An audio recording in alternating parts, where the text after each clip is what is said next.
এবার যেন কঠিন বিপদে পড়ে গেল ফাতেমা। একদিকে ফিয়া, অপরদিকে গোলাম। দুজনেরই জীবন এখন যেন কঠিন সংশয়ে। কি করবে এবার ফাতেমা? সে কি একা পারবে গোলামকে সুস্থতা দান করতে এবং অপরদিকে ফিহাকে দাউদ খানের লোকের হাত থেকে উদ্ধার করতে? দাউদ খানের লোকের হামলাতেই নিজের স্মৃতিশক্তি ফিরে পেতে যাচ্ছে গোলাম। শুধু তাই নয়, এবার যেন ফাতেমা এবং আসলাম সাহেব সহ গোলামকে নিয়ে হসপিটালে ভর্তি করালেন। কিন্তু এদিকে ফিহা, তার জীবন যেন ভীষণ সংশয়ে।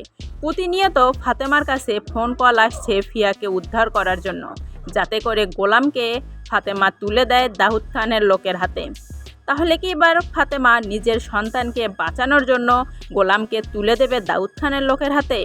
অপরদিকে গোলাম স্মৃতিশক্তি ফিরে পেয়ে কী করবে? সে কি আদৌ ঋতুদের বাসায় থাকবে, নাকি স্ত্রী সন্তানকে নিয়ে বেরিয়ে আসবে মির্জা বাড়িতে? এমনই ধামাকাদার টুইস্ট আসতে চলেছে দুনিয়া টাকার গোলাম নাটকের সামনের এপিসোডে। গোলাম যখন ফিয়াকে উদ্ধার করার জন্য দাউদ খানের লোকের মুখোমুখি হয়, তখন যেন মাথাতেই ছিল না যে গোলাম আগের সমস্ত স্মৃতিশক্তি হারিয়ে ফেলেছে।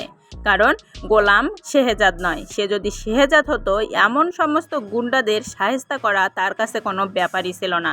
কিন্তু গোলাম, সে তো সমস্ত কিছু ভুলেই গেছে, যে কারণে দাউদ খানের লোকের হাতে মার খেয়ে গোলাম সেন্সলেস হয়ে পড়ল। শুধু তাই নয়, দাউদ খানের লোকরা যেন ভীষণভাবে আহত করলো গোলামকে। এক পর্যায়ে ফাতেমা বাধ্য হলো মেয়েকে রেখে গোলামকে নিয়ে হসপিটালে ছুটে চলে আসতে, যে কারণে এবার গোলামের জীবনও সংশয়। অপরদিকে ফাতেমা রক্ষা করতে পারল না তার মেয়েকে। তো বন্ধুরা, পরপর সমস্ত ধামাকা আসতে চলেছে দুনিয়া টাকার গোলাম নাটকের এপিসোডগুলোতে। আমি সবাই অধীর আগ্রহে অপেক্ষা করে আছি এই সমস্ত এপিসোডগুলো দেখার জন্য। আপনাদের কি মতামত? আদৌ কি গোলাম পারবে দাউদ খানের লোকের হাত থেকে নিজের মেয়েকে হেফাজত করতে?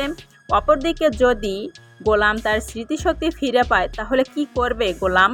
সে কি পারবে তার স্ত্রী সন্তানকে নিয়ে পুনরায় সংসার জীবন শুরু করতে, নাকি নিজের পরিচয় গোপন রেখেই সে মির্জা বাড়িতে পড়ে থাকবে ঋতুর জন্য? অবশ্যই আপনাদের মূল্যবান মতামত কমেন্ট বক্সে জানিয়ে যাবেন। সেই সঙ্গে কে কোন জেলা থেকে আমাদের ভিডিওটি দেখলেন, নিজ জেলার নাম গর্ব করে লিখে যাবেন কমেন্ট বক্সে। পরবর্তীতে কোন জনপ্রিয় নাটকের আপডেট ভিডিও আপনারা পেতে চান, অবশ্যই আমাদেরকে জানিয়ে দিবেন। এবং নিত্য নতুন আপডেট ভিডিও দেখতে চ্যানেলটি সাবস্ক্রাইব করে বেল আইকনটি বাজিয়ে রাখবেন। পরবর্তীতে নতুন ধামাকা একটি পর্ব আসতে চলেছে দেখার জন্য।